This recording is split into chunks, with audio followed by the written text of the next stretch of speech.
Hey guys, what's going on? This is Andrew here today, and we're going to be discussing the PS5 and Xbox Series X 6 months in. I made this video last month with not much to say, but this time I think there's quite a bit more to cover. Let's start talking about the PS5. There have been rumors going around of there being a new console revision as early as next year, but the reason for it is unconfirmed. This may not age well for what I say, but I'm almost thinking that they're trying to cut down on a certain material that's in the current PS5s that is hard to come by due to the pandemic, and in order for them to get more stock out there, they're probably just trying to make it revised so that they can get more out there and have more people get their hands on it. On the positive side, the PS5 now has support for storing games on an external hard drive, which is something that I criticized it for not having in my last video.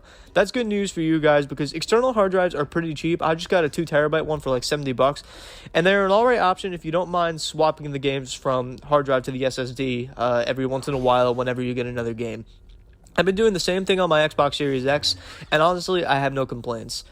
Also, a new Sony exclusive has just launched, and that is Returnable. So far, people are liking the game a lot, but there's one thing that has come out about the game that people are pretty unhappy about, to say the least, and that is basically a 1080p game. So, it's basically being upsampled to 1440p and upscaled to 4K with some checkerboard rendering techniques, but in reality, it is really just a 1080p game. Now, I myself am not too bothered by the drop in this resolution. However, I am worried about the lifespan of the PS5 and the PS5 not reaching the expectations that Sony gave us in the beginning.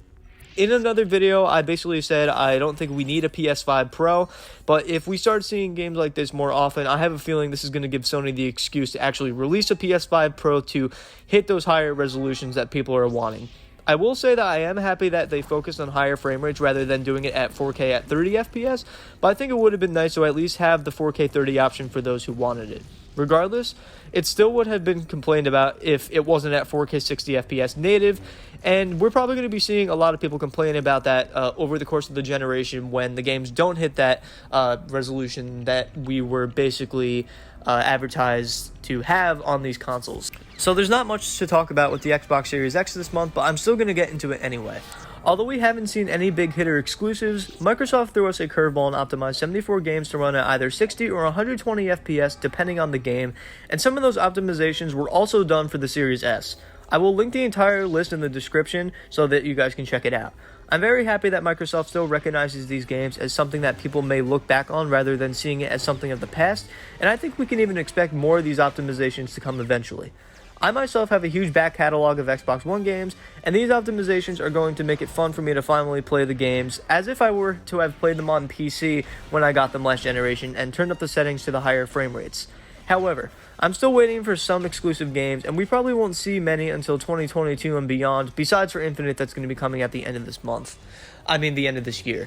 So basically, I love my Xbox Series X and everything, but I'm still waiting for some exclusive games and some games that are going to be taking advantage fully of the hardware of the Series X. Because right now, a lot of the Game Pass games don't really show the true power of the Series X. They're basically just a bunch of last-gen games, and at this point, I really want this console to feel like a next-gen console, rather than it basically just being like an upgraded PC. So now let's compare the two. We're starting to see that the Xbox Series X is starting to showcase its power advantage over the PS5, and that is shown in an announcement that was done a few days back. The announcement was of the Mass Effect Legendary Edition, a remaster of Mass Effect 1, 2, and 3, and it's going to be targeting 4K at 120 FPS on the Xbox Series X. Although here's the weird part, it's only going to be targeting 4K at 60 FPS on the PS5. Many of us are unsure why this is a thing, because it's not like the Xbox Series X is that much more powerful than the PS5 for there to be a 60 FPS difference, but we'll have to wait and see what comes of that in the next few months, and wait to see if there will be patches and updates. My guess is that it's possible that on the PS5, it didn't maintain close to 120 FPS as often as it did on the Series X, and they just decided to lower the FPS target for a more stable experience.